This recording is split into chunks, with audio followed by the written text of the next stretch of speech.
Nah, tentang akhir zaman Bapak Ibu. Kayaknya saya udah udah 2 kali ya membagikan akhir zaman di sini, tapi beda-beda sih ya materinya ya Bapak Ibu. Mari Bapak Ibu perhatikan tentang akhir zaman. Kiranya pada hari ini Bapak Ibu mendengarkan tentang akhir zaman, Bapak Ibu boleh semakin, saya mau semakin sungguh-sungguh ikut Tuhan. Ya, jangan ikut Tuhan tuh setengah-setengah gitu ya. Oke, kita baca dalam kitab Matius pasal 24 ayat 19.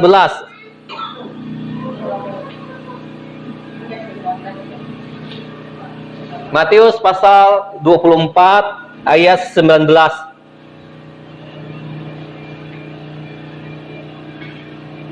Matius 24 ayat 19, kita baca sama-sama 1 2 3. Celakalah ibu-ibu yang sedang hamil atau yang menyusukan bayi pada masa itu. Dikatakan celakalah ibu-ibu yang sedang hamil atau yang menyusukan bayi pada masa itu. Artinya pada waktu itu, ya, pada masa itu atau pada waktu itu, pada saat itu, ibu-ibu yang hamil, ibu-ibu yang menyusukan bayi celaka. Mungkin orang berpikir, wah, kayak kalau begitu saya nggak usah nikah aja lah. Nah, jadi hubungannya bukan sampai ke situ ya, bukan hubungannya ke situ. Tapi Bapak Ibu, saya akan membahas ya. Ya kalau memang panggilannya nggak usah menikah ya silakanlah tidak menikah ya Bapak Ibu, karena di Alkitab ada namanya panggilan tidak menikah. Itu seperti Rasul Paulus itu tidak menikah. Tapi kalau memang harus menikah bukan panggilannya ya bisa menikah gitu ya. Nah, jadi dalam firman Tuhan itu tidak ada larangan orang atau keharusan orang menikah atau tidak menikah ya, tapi itu kembali kepada panggilan masing-masing orang atau karunia orang itu berbeda-beda. Oke, saya akan membahas yang di sini. Ibu-ibu yang sedang hamil di sini ya, yang terutama artinya bukanlah dalam arti hamil secara fisik, secara jasmani. Nah, tapi nanti di situ juga akan ada pengaruhnya Bapak Ibu. Nah, tapi di sini saya akan membahas tentang hamil di sini artinya arti secara rohani. Ya Bapak Ibu. Hamil di sini dalam arti secara rohani. Hamil di sini adalah kalau orang hamil itu anaknya sudah keluar atau belum Bapak Ibu? Belum ya. Baru proses ya. Ada yang 2 bulan, 3 bulan ya. Oke. Nah, jadi ibu-ibu yang hamil ini berbicara tentang orang yang percaya sama Tuhan yang belum lahir baru.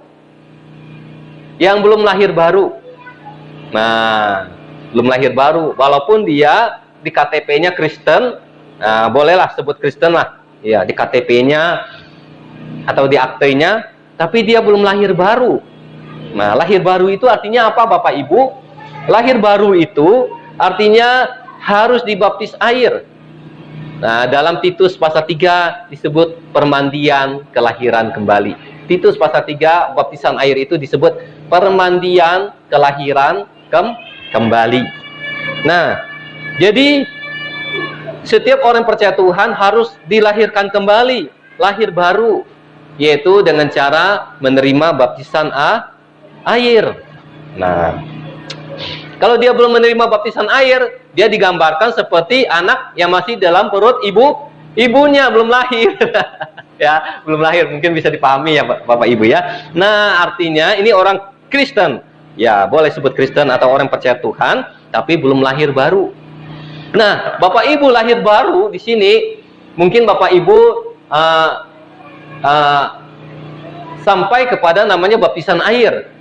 Ya, tetapi di dalam Yohanes pasal 3 dikatakan kamu harus dilahirkan kembali dari air dan roh. Ya, Injil Yohanes pasal 3. Kamu harus dilahirkan kembali dari air dan roh. Nah, maka dilahirkan kembali di sini yaitu harus menerima baptisan air. Baptisan selam, baptisan air, dan kemudian menerima baptisan Roh Kudus. Ya, atau dibaptis Roh Kudus. Ya, nah itulah baru sepenuhnya disebut lahir kembali. Nah, jadi Bapak Ibu hari ini saya udah dilahirkan kembali belum? Saya udah percaya Yesus. Bahkan saya udah pernah mengundang Yesus untuk masuk ke dalam hati saya. Itu bagus. Tapi itu masih belum lengkap. Ya, karena kalau kita perhatikan dalam Injil Yohanes pasal 3 dikatakan kamu harus dilahirkan dari air dan dari roh. Nah, jadi harus dibaptis air dan dibaptis Roh Kudus. Kalau belum, maka digambarkan seperti ibu-ibu yang sedang hamil. Kemudian yang kedua, celaka. Yang tadi ibu-ibu yang hamil celaka. Wah, berarti saya nggak boleh hamil karena celaka. Bukan begitu maksudnya ya. Nah, kemudian yang kedua, itu ibu-ibu yang menyusukan bayi. Nah, kalau menyusukan bayi itu anak kecil atau orang tua? Anak kecil ya, bayi ya kan, masih berapa bulan kan. Nah, berarti itu menggambarkan itu adalah orang Kristen yang masih bayi rohani. Nah, ini sudah agak bagus Bapak Ibu, dia sudah lahir tapi masih bayi. Nah, di sini ada nggak orang Kristen bayi rohani? Atau mungkin ada banyak. Masih bayi rohani ya. Bayi rohani itu bukan berarti kayak ibu ini tiba-tiba kayak anak kecil imut-imut, bukan ya. Memang sih kelihatannya masih udah tua ya, tapi bisa berarti dia masih rohnya atau rohaninya masih bayi. Nah, ataupun masih seperti dia ini, kayak muda kan, Pama kan, tapi dia udah dewasa rohani. Nah, bisa seperti itu ya. Jadi yang disebut bayi rohani itu adalah dalam dirinya atau rohnya. Nah, jadi Bapak Ibu, di sini celakalah orang Kristen atau orang yang percaya sama Tuhan yang masih bayi rohani. Bayi rohani itu apa? Suka nangis kan? Ada bayi suka nangis kan? Kalau makan masih disuapin, ya. Artinya, contoh sedikit-sedikit ada apa-apa, nyari Pak Pendeta doain. Bukan masalah sih didoain kan? Tapi sedikit-sedikit doa makan nggak bisa. Nah, minta didoain, doa makan. Padahal doa makan cuma tinggal ngomong aja gitu ya. Nah, ini contoh. Itu apa? Contoh bahwa itu namanya bayi rohani. Malam mau tidur nggak tahu harus doa apa gitu. Ya, malam mau tidur langsung tutup mata, langsung buka mata, udah besok pagi nggak berdoa. Ya. Nah, jadi seperti itu ya. Nah, jadi itulah contoh. Namanya adalah bayi rohani. Saat ini saya mau tanya ibu-ibu dan bapak-bapak di sini, ada yang mau terus jadi bayi rohani? Ada yang mau jadi bayi rohani? Angkat tangan. Yang mau jadi bayi rohani. Enak nggak jadi bayi rohani? Jadi bayi enak nggak Pak? Pak, jadi bayi enak nggak? Enggak ya. Mungkin ada orang bilang enak jadi bayi karena nggak usah kerja. Nanti dikasih makan. Ya, itu pemikiran yang salah. Contohnya Bapak Ibu, bayi rohani itu gimana sih? Kalau bayi itu digigit nyamuk, ada dia bisa mukul nyamuknya gini? Ada? Pernah lihat bayi ada nyamuk terus dia pukul gini? Nggak ada ya? Paling dia hanya bisa nangis. Nah, itu bayi rohani. Demikian juga kalau Bapak Ibu imannya jadi bayi rohani, sekali ada masalah ngomel nangis ya, akhirnya jauh dari Tuhan. Nah, itu namanya masih bayi rohani. Tapi kalau orang udah dewasa rohani, ketika ada dia masalah, dia berdoa dalam nama Yesus, saya lebih daripada seorang pemenang. Dia doa, dia tetap pakai iman. Nah, akhirnya dia bisa mengalahkan masalah. Nah, jadi kalau orang dewasa, ketika ada nyamuk menggigit dia apa? Pukul, bisa dibunuh nyamuknya. Ya, ketika setan mengganggu dia bisa melawan setan. Ya, dalam nama Yesus, engkau setan pergi. Nah, kan bisa ya. Nah, tapi kalau masih bayi rohani, lihat ada setan, baru ada suara setan, setannya baru batuk, udah lari cepat-cepat gitu. Nah, ini contoh ya. Nah, jadi haleluya. Ada yang seperti itu di sini Bapak Ibu? Nggak ada. Oh ya, puji Tuhan. Udah luar biasa. Oke, nah jadi apa kita harus bertumbuh menjadi dewasa rohani. Nah, Alkitab di sini dalam kitab Injil menulis celaka. Ya, orang-orang yang masih bayi rohani, Orang-orang yang masih belum dilahirkan kembali, dia akan celaka. Celakanya apa? Dihubungkan dengan pelajaran akhir zaman, dia tidak akan mengalami keangkatan gereja Tuhan. Dia tidak akan mengalami pengangkatan gereja Tuhan. Apa sih yang dimaksud pengangkatan gereja Tuhan? Pengangkatan gereja Tuhan, atau kalau bahasa Inggris itu disebut rapture. Pengangkatan gereja Tuhan itu artinya di masa akhir zaman itu Tuhan Yesus datang. Ya, dia datang untuk mengangkat gerejanya, mengangkat umatnya. Diangkat, orangnya diambil. Bukan berarti diambil itu mati, tiba-tiba lagi di ladang tumbang. Oh, bukan begitu. Tapi dia diangkat Tuhan itu hidup, diangkat hidup-hidup, diangkat. Ya. Kenapa diangkat oleh Tuhan?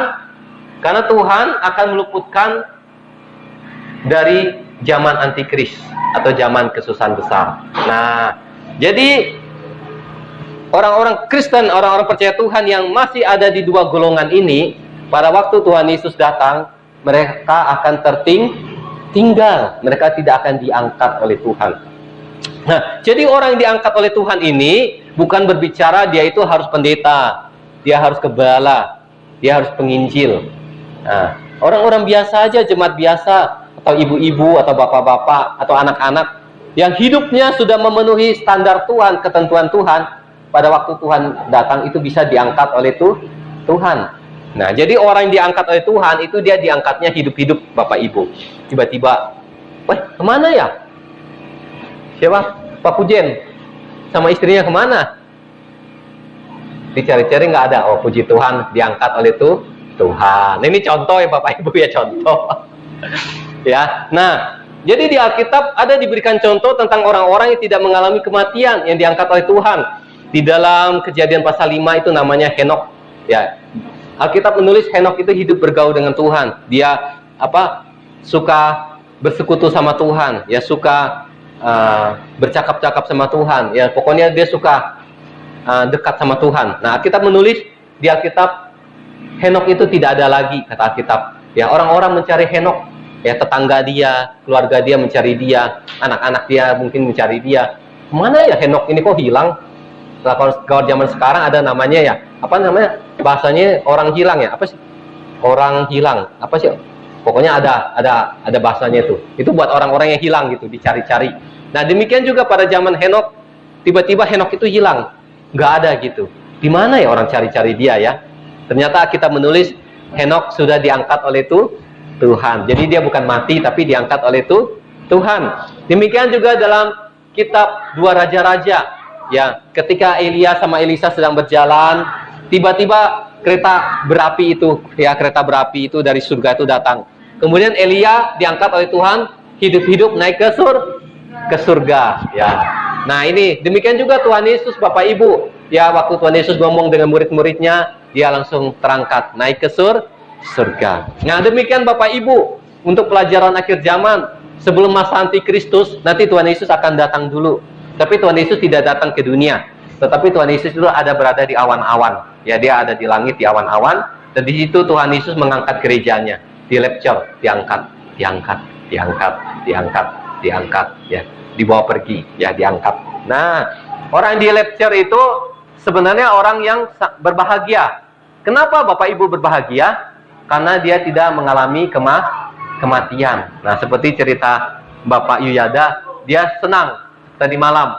Kalau ada orang matinya sambil tidur. Artinya dia nggak merasa sakit, buka mata udah di surga. Ya, puji Tuhan. Kalau buka mata udah di neraka, ya menderita ya.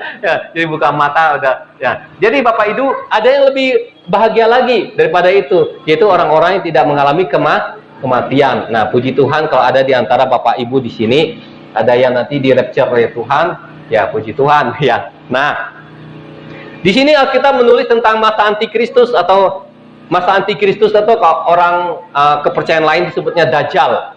Ya, tetapi Alkitab terjemahan lama itu juga tetap dia menulis Dajjal. Cuma di Alkitab terjemahan baru dia menulisnya bukan Dajjal lagi tapi antikristus. Ya. Nah, jadi pada zaman antikristus ini tadi Bapak Ibu membaca di ayat 19 ditulis celakalah. Celaka. Artinya orang-orang atau manusia yang akan memasuki zaman antikris, Alkitab sudah menulis celaka. Celaka. Di sini ada orang yang mau dapat celaka. Ada? Ada yang di sini yang mau dapat celaka enggak? Yang mau dapat celaka angkat tangan coba. Enggak ada kan? Kalau yang mau dapat berkat, ada enggak angkat tangan? Nah, ini udah angkat semua. Kalau celaka nggak mau ya Bapak Ibu ya. Nah, Bapak Ibu perhatikan tulisan di sini, di mana Alkitab menulis zaman antikristus itu disebut celaka. Ya, karena ibu-ibu yang hamil atau ibu-ibu yang menyusukan bayi pada masa itu berbicara mereka itu berada di zaman kesusahan besar, zaman antikris itu celaka. Ya. Nah, nanti Bapak Ibu akan menemukan lagi kata celaka 2 kali, yaitu di zaman antikris. Ya, maka artinya ngeri Bapak Ibu. Kayak kalau Bapak Ibu di sini ada yang hidup sampai ke zaman antikris, itu akan celaka. Ya, celaka pokoknya. Nah, kita lihat di dalam kitab Wahyu. Wahyu pasal 16. Wahyu pasal 12.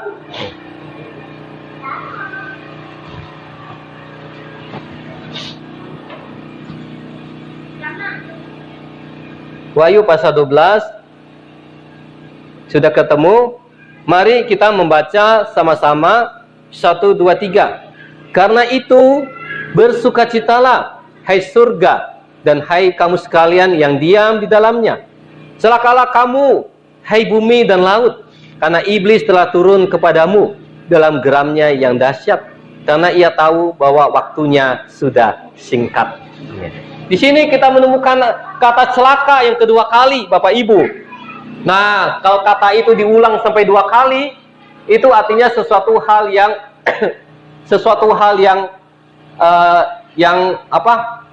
yang berbahaya. Ya, karena Alkitab menulis celakanya itu sampai 2 kali. Artinya dia menegaskan ya bahwa hal tersebut itu sangat berbahaya. Ya. Selain itu Bapak Ibu, ternyata di sini jadi kita simpulkan bahwa pada zaman antikristus, pada zaman kesusahan besar itu adalah waktu atau masa yang celaka. Ya, karena Alkitab di sini menulis celakalah manusia yang ada di bumi dan di laut ya pada zaman antikris, karena iblis telah turun kepadamu dalam geramnya yang dahsyat. Ya, jadi pada akhir zaman, pada zaman antikris, iblis itu dia jatuh dari langit, Bapak Ibu. Ya, dia jatuh ke bumi. Nah, ketika dia jatuh di bumi ini, maka dimulailah namanya kerajaan antikris atau kerajaan setan ya di dunia. Nah, jadi antikris ini dia mengambil rupa seperti manusia, tetapi dia adalah setan gitu. Ya, nah seperti itu. Nah, mungkin kalau manusia lihatnya dia kayak manusia gitu, tetapi dia itu setan gitu ya. Nah, jadi itulah antikristus ya, kalau boleh disebut setengah manusia dan setengah setan gitu. Kalau Bapak Ibu di sini 100% manusia ya. Ada yang di sini 50% manusia, 50% dewa? Nggak ada ya. Manusia semua. Oke. Nah, selain 2 ayat ini Bapak Ibu, ada 1 ayat lagi di Perjanjian Lama yang menjelaskan bahwa zaman antikristus itu, zaman kesusahan besar itu adalah waktu-waktu yang sangat mengerikan. Kita akan melihat dalam kitab Daniel.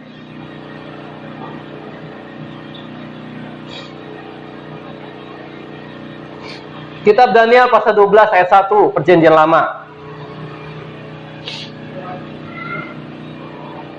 Siapa di sini yang ingin sampai masuk ke zaman antikris? Ada angkat tangan yang pengen ke zaman antikristus? Oke, kita akan baca dalam Daniel pasal 12 ayat 1, 1, 2, 3. Pada waktu itu juga akan muncul Mikael, pemimpin besar itu.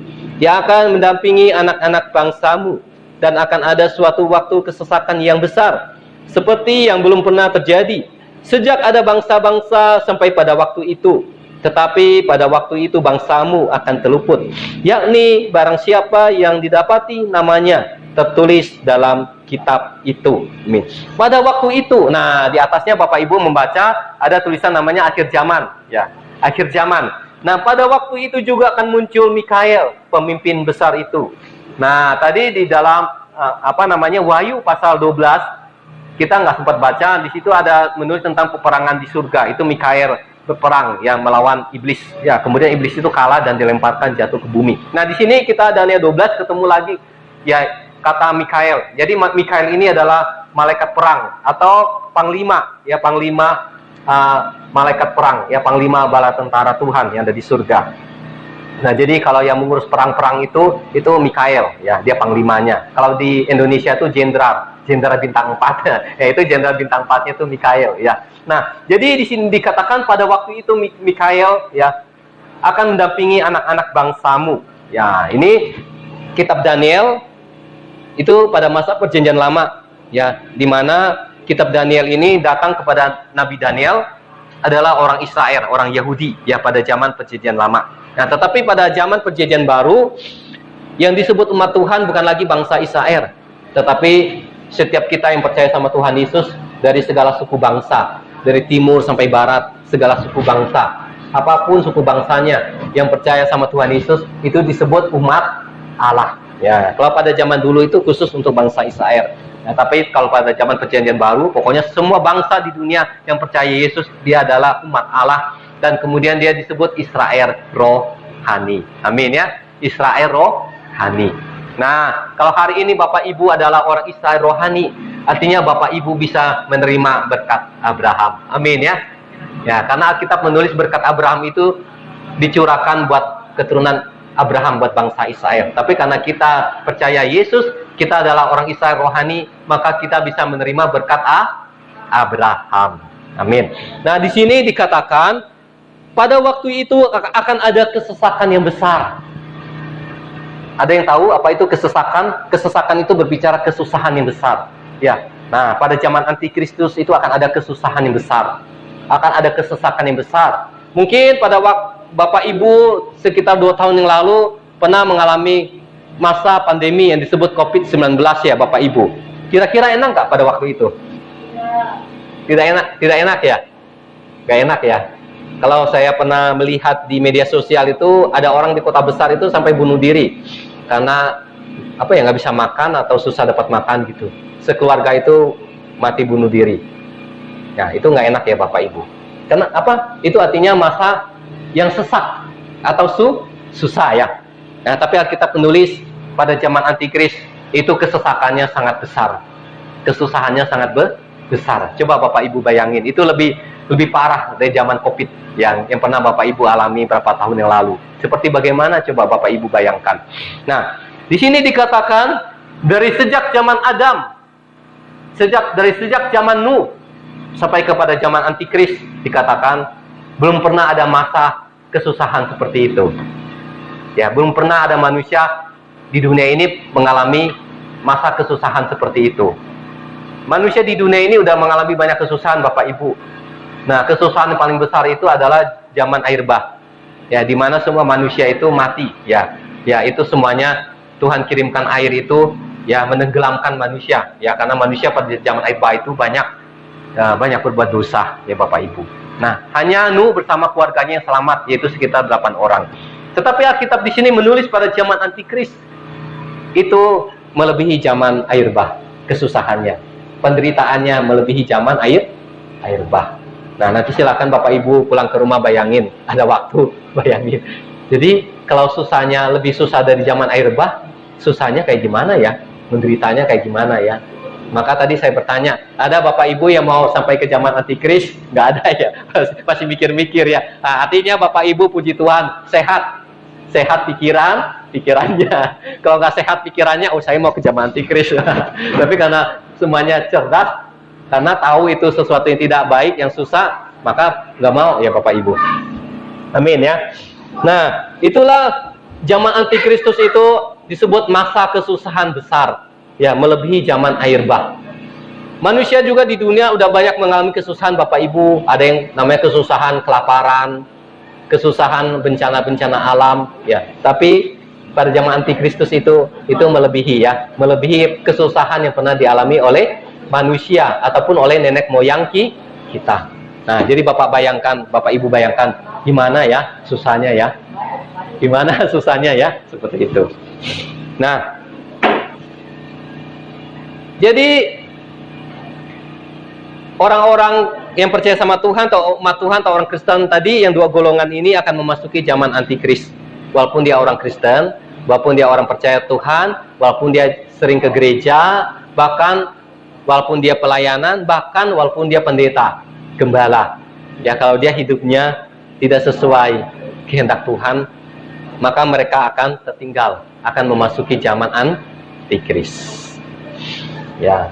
Nah, jadi Bapak Ibu, kita mulai sejak sekarang ini hidupnya harus semakin berkenan sama Tuhan hidupnya. Ya, jangan jangan takut diomongin orang. Maksudnya diomongin orang, kamu mah sok suci sekarang, sok jadi pendeta, megang Alkitab terus, Mama. Dikit-dikit doa, sok jadi pendeta, sok jadi penginjil, Mama. Nah, biar, karena Alkitab berkata, setiap orang yang ikut Tuhan, dia harus memikul salib. Nah, memikul salib itu seperti hinaan, cemoohan orang. Ya, sok suci kamu, sok beriman, nggak mau pakai ini, nggak mau pakai itu, Mama, gitu kan? Nggak apa-apa, Bapak Ibu pegang firman Tuhan. Nanti Tuhan akan membela, ya Tuhan akan berkarya. Nah, di sini mari kita buka di dalam Wahyu pasal 13.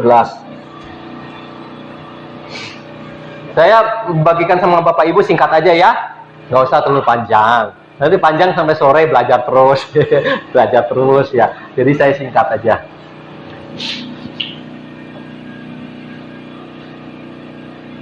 Pada zaman antikristus, Bapak dan Ibu akan melihat seperti bagaimana sih kejadiannya. Nah, sekarang saya mau bertanya sama Bapak Ibu. Nanti kalau pada zaman antikristus, nanti manusia hidup di zaman modern atau hidup seperti zaman nenek moyang kita dulu, pakai panah, ya, pakai sampan. Ya, coba, ada boleh angkat tangan menjawab. Modern ya? Ya itu. Benar ya Bapak Ibu ya. Jadi dunia semakin hari semakin teknologi semakin maju. Artinya kalau ke zaman antikristus akan masuk ke teknologi yang modern. Nah, Bapak Ibu akan melihat pada zaman antikristus teknologi modernnya seperti apa. Jadi kita akan baca Wahyu pasal 13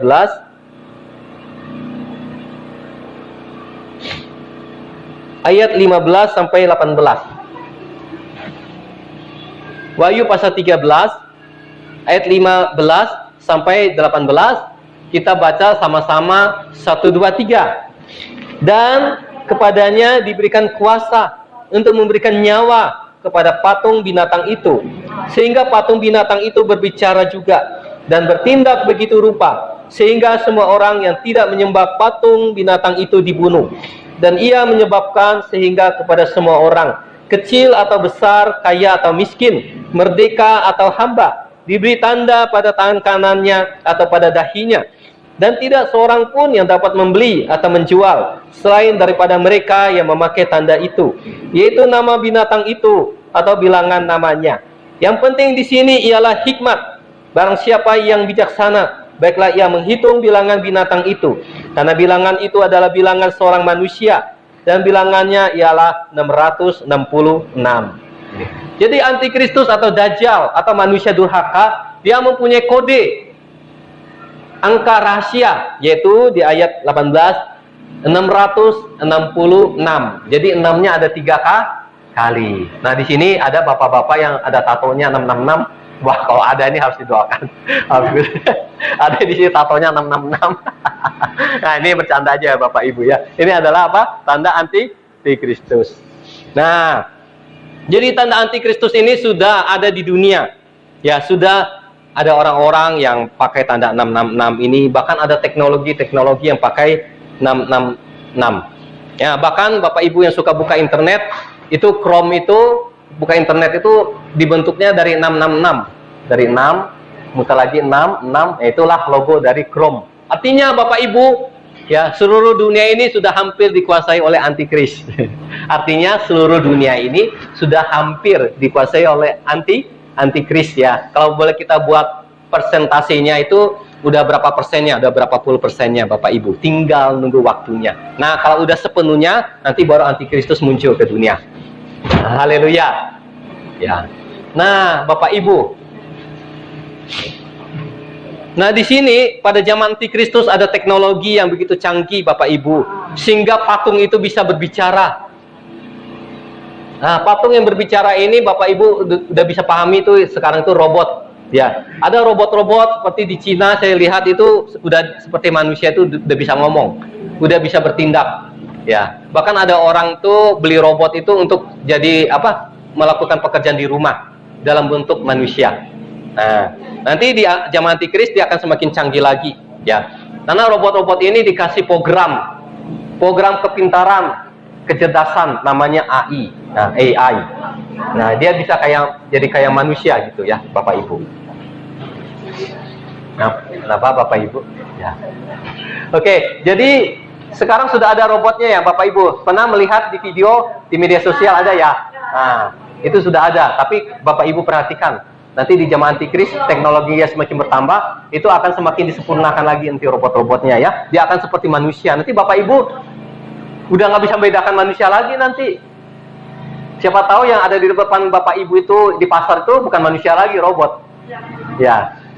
Dia sudah, kadang-kadang saya udah sampai nggak bisa gitu bedain, karena ada saya kemarin terakhir tuh lihat ada kayak kakek-kakek mirip manusia, tapi di sini ada kabel-kabel. Itulah robot ya. Nah, jadi Bapak Ibu, itulah pada zaman antikris ya. Jadi akan ada robot-robot seperti itu. Nah, kita kembali saat ini kita hubungkan dengan situasi di dunia saat ini. Dengan adanya robot-robot di dunia yang dipekerjakan oleh orang-orang, dan ini juga sengaja ya diciptakan oleh orang-orang antikris supaya manusia tidak punya pekerjaan lagi. Nanti di pabrik-pabrik pakai robot. Nanti manusia kan berhenti kerja. Orang-orang yang kerja tenun, kerja apa kan biasa pakai manusia kan, udah langsung pakai robot. Ya, dengan alasan kalau pakai manusia cerewet, nanti hari ini kerja besok nggak kerja. Nanti demo lagi ini dan itu kan. Nah, jadi maka kita bilang pada masa antikris itu masa kesusahan besar. Nanti manusia itu akan mengalami banyak kesusahan Bapak Ibu ya. Jadi pada zaman antikristus Bapak Ibu, sesuatu yang masih Bapak Ibu perlu pertahankan pada hari ini adalah tanah, kebun. Ngapain tanah itu nggak penting. Seperti saya kemarin itu cuma warna kuning, lecet-lecet, licin-licin, kalau jalan jatuh. Itu adalah sesuatu yang sangat berharga Bapak Ibu pada zaman antikris, karena itu bisa digunakan untuk manusia menanam makanan, padi, sayur, ya. Nah, jadi kalau Bapak Ibu di sini ada tanah, jangan dijual habis. Kalau Bapak Ibu kepengen menjual, juallah. Nah, jangan sampai jual habis, ya. Pertahankan tanah, karena ini pada zaman antikris itu ada ilmunya juga sih yang perlu kita ketahui ya. Nah, ini kita perlu tanah juga. Dan kemudian perlu banyak tanam seperti padi-padi, sayur-sayuran. Ya, nanti kalau di dunia ada krisis seperti pandemi, sulit makanan, nah Bapak Ibu masih bisa makan. Ya, ada padi, nggak perlu beli. Nanti bisa beras itu di toko bisa mahal, bisa 1 kilo 50.000, 1 kilo 100.000. Tapi kalau Bapak Ibu punya padi, punya beras, bukan hanya Bapak Ibu bisa makan, tapi itu bisa jadi barang berharga kalau dijual. Nah, jadi kalau Bapak Ibu masih menanam padi, silakan kerja. Nah, kemudian, nah ini ada bagian insinyur pertanian ini, Pak Yuda. Jadi ada alat nugal itu Bapak Ibu. Nah, jadi kita juga pakai teknologi juga Bapak Ibu ya. Jadi nanam itu nanam bibit padi hanya pakai begini. Nah, satu orang itu dia bisa kerja 10 orang mungkin ya. Maka orang di kampungnya kaget. Wih, pakai ilmu apa nih Pak Yuyada kan? Nah, jadi dia pakai teknologi, cuma ditancap gini langsung. Nah, nanti Bapak Ibu ada minat, silakan ketemu insinyur kita. Ya, nggak apa-apa kan Pak disebut insinyur ya Pak ya. Nah, kan biar lebih keren, biar banyak berkatnya. Haleluya. Nah, jadi Bapak Ibu itulah teknologi yang Bapak Ibu harus pelihara dan kembangkan ya. Kalau punya tanah jangan dijual Bapak Ibu. Nah, kalau Bapak Ibu mau jual ya jualnya sedikit lah, jangan sampai habis. Umpama kalau punya 10 bidang ya jual 1 lah, siapa tahu untuk modal usaha kan. Modal usaha, mau pelihara babi, mau pelihara ayam kan dengan modal usaha ya nggak apa-apa. Tapi jangan dihabiskan ya. Amin ya Bapak Ibu. Ya, itu sangat berharga ya. Karena manusia pasti nanti akan masuk ke zaman antikris. Ya, karena Bapak dan Ibu kita semua sudah dekat ke masa zaman antikris. Ya, cuma kita tidak bisa tentukan waktunya, tahunnya kapan ya, Bapak Ibu. Nah, itu adalah yang perlu Bapak Ibu ketahui. Nah, kemudian pada zaman antikris, salah satu tanda di dunia yang Bapak Ibu bisa mengetahui masa antikris atau masa kesusahan besar, yaitu bangsa Israel akan membangun bait Allah yang ketiga.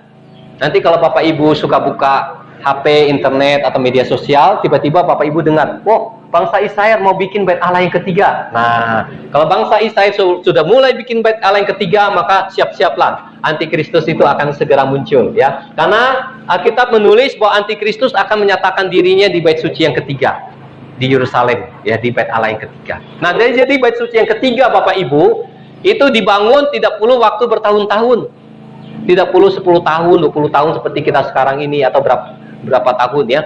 Nah, tapi hanya dalam waktu sebentar aja bait Allah itu akan dibangun. Ya, karena pada akhir zaman ini ada teknologi bangunan itu yang cuma sebentar, dia bikinnya cuma sebentar ya. Nah, jadi Bapak Ibu perhatikan ya, kalau bait suci yang ketiga itu akan dibangun dan sudah terbangun, itu sudah mendekati zaman antikris. Nah, ini sudah banyak berita bahwa bangsa Israel sudah mau bangun bait Allah yang ketiga, tapi kita belum tahu ya kapan waktunya. Ya, bahan-bahannya sudah tersedia Bapak Ibu, bahan-bahannya sudah disediakan, ya tinggal dikerjakan. Nah, jadi artinya Bapak Ibu kita semua adalah orang-orang yang hidup di masa akhir zaman. Nah, kalau Bapak Ibu hari ini menyadari Bapak Ibu hidup di masa akhir zaman, apakah Bapak Ibu ikut Tuhan mau main-main hari ini, atau mau ikut Tuhan sungguh-sungguh? Ya, kiranya Bapak Ibu sungguh-sungguh ikut Tuhan ya. Nah, kemudian di sini teknologi pada zaman antikris tadi itu patung. Nah, pada zaman antikris itu ada patungnya seperti antikris, yang orang-orang itu harus menyembah dia, harus menyembah antikris, menyembah dia, menyembah patung itu. Ya, walaupun antikristusnya tidak ada di situ, tapi diwakilkan melalui patung itu ya, patungnya seperti antikris, dia bisa ngomong. Nah, itu teknologi robot itu ya. Maka kitab di sini menulisnya patung itu ada nyawa. Ya, bukan berarti nyawa kayak manusia, tapi ada teknologi yang modern, yang canggih, sehingga dia kayak manusia ya. Nah, seperti itu. Nah, di sini itulah zaman antikris. Nah, kemudian di ayat ke-16, dengan canggihnya zaman antikris, Bapak Ibu perlu mengetahui, yaitu manusia membeli dan menjual tidak pakai lagi uang. Tidak pakai uang lagi, baik itu uang logam, uang kertas, ya, untuk membeli maupun menjual. Tapi semuanya udah pakai internet, udah pakai digital. Ya, maka sampai ke daerah Bapak Ibu ini, internet itu sampai masuk. Kalau dahulu kan susah ya internet. Nah, bahkan sekarang tuh sampai masuk. Nanti di waktu yang akan datang lagi, nanti internet akan semakin banyak gitu. Ya, entah dalam bentuk apa gitu. Nah, jadi Bapak Ibu pada zaman antikris itu manusia sudah tidak pakai uang lagi untuk membeli dan menjual.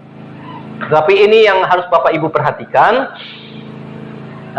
itu ada namanya alat antikris, atau tandanya alatnya itu yang dimasukkan ke tubuh manusia, yaitu ke dahi dan ke tangan kanan manusia. Nah, alat teknologi inilah yang akan berfungsi untuk bisa membeli dan bisa menjual ya pada zaman antikris.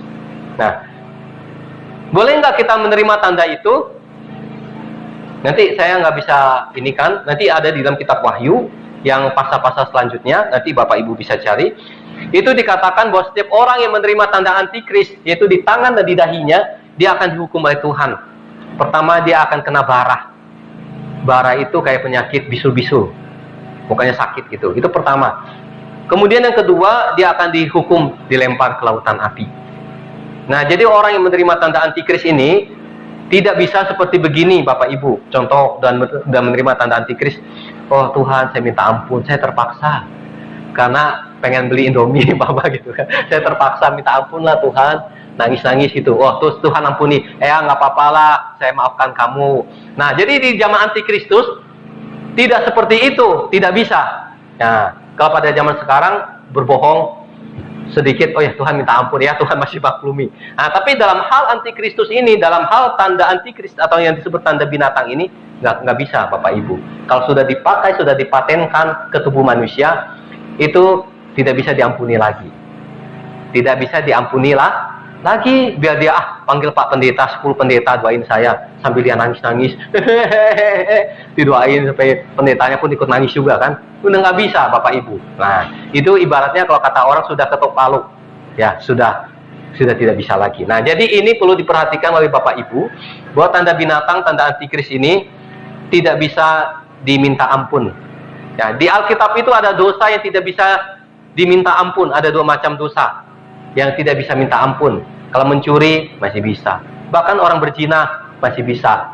Bukan berarti boleh berzina. Oh, kalau berzina tuh bisa diampuni orang berzina. Bukan. Maksudnya walaupun itu dosanya besar masih bisa diampuni. Orang membunuh orang masih bisa diampuni. Ada 2 dosa yang tidak bisa diampuni di Alkitab. Yaitu pertama dosa menghujat Roh Kudus. Itu tidak bisa diampuni. Menghujat Roh Kudus itu kayak gimana? Itu menghujat Roh Kudus, menghujat pekerjaan Roh Kudus, menghujat pribadi Roh Kudus. Nah, maka kadang-kadang Bapak Ibu jangan sampai ikut-ikutan. Ini sering banyak, bahkan boleh disebut pendeta besar. Tapi kadang dia mengolok orang, membilang orang pakai bahasa roh sesat. Orang pakai bahasa roh katanya, dari setan, katanya sesat. Wah, nggak boleh. Karena itu adalah pekerjaan Roh Kudus. Karena orang yang berbahasa roh itu dia memuji Tuhan, memuliakan nama Tuhan. Kecuali dia berbahasa roh terus ngutuki Tuhan Yesus, ya berarti bukan bahasa roh ya, bahasa setan kan. Tapi ketika dia berbahasa roh, dia memuji Tuhan, meninggikan nama Tuhan, berarti itu kan dari Tuhan, pekerjaan Roh Kudus. Nah, jadi Alkitab menulis dosa yang tidak bisa diampuni adalah dosa menghujat Roh Kudus. Itu pertama. Terus yang kedua adalah dosa memakai tanda binatang, tanda antikris. Itu 2 macam ya. Jadi Bapak Ibu perhatikan. Tapi Pak, saya nggak bisa makan lagi Pak, nggak bisa jualan nanti. Gimana Pak? Nah, itu resikonya. Resikonya berada pada zaman antikris. Karena tadi disebut antikristus, pada zaman antikris adalah celaka atau masa kesusahan besar. Nah, caranya kalau ada orang Kristen yang masih tertinggal, ya dia harus melarikan diri. Nah, saya nggak mengajak Bapak Ibu untuk membukanya ya, tapi Bapak Ibu bisa kalau pengen membaca itu di dalam Matius pasal 24 atau pasal 25, itu dikatakan kalau pada waktu si pembinasa keji itu berdiri di bait suci, ada di bait Allah, maka orang-orang yang ada di ladang jangan pulang untuk mengambil barangnya. Orang-orang yang ada di peranginan di atas rumah jangan turun mengambil barangnya, tapi harus segera lari ke pegunungan. Nah, jadi kalau Bapak Ibu tiba-tiba melihat buka di HP, ada orang di bait suci yang ketiga, dia bilang, saya ini Tuhan. Nah, maka Bapak Ibu harus melarikan diri, kata Alkitab. Harus melarikan diri. Melarikan dirinya kemana? Ke pegunungan. Ya, melarikan diri ke pegunungan, ke gunung, Bapak Ibu. Bukan ke bukit. Bukan ke bukit. Bukit itu terlalu kecil, Bapak Ibu. Ya, tapi ke gunung. Ke gunung yang tinggi, ke hutan. Ke hutan-hutan yang mungkin sampai perusahaan pun tidak pernah ada yang masuk sampai situ. Nah, itulah tempat persembunyian bagi orang-orang Kristen ya, sampai selesai zaman antikris ya. Syukur-syukurlah dia masih selamat ya. Nah, jadi disitulah ada cara lain. Kalau dia tidak bisa diangkat oleh Tuhan, maka dia harus melarikan diri ke pegunungan, ke hutan-hutan ya, ke situ. Dan dia harus bersembunyi selama berapa tahun zaman antikris Bapak Ibu?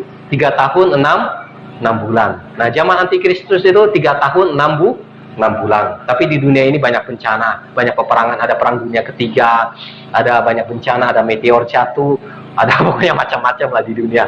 Jangan-jangan waktu dia sembunyi tiba-tiba ada meteor jatuh kan ketimpa dia kan, kasihan. Haleluya. Nah, jadi seperti itu Bapak Ibu, ya gambaran-gambaran tentang zaman antikris. Jadi intinya Bapak Ibu, janganlah menerima tanda binatang, walaupun nggak bisa membeli, nggak bisa menjual. Nah, tapi masih ada orang bisa jualan.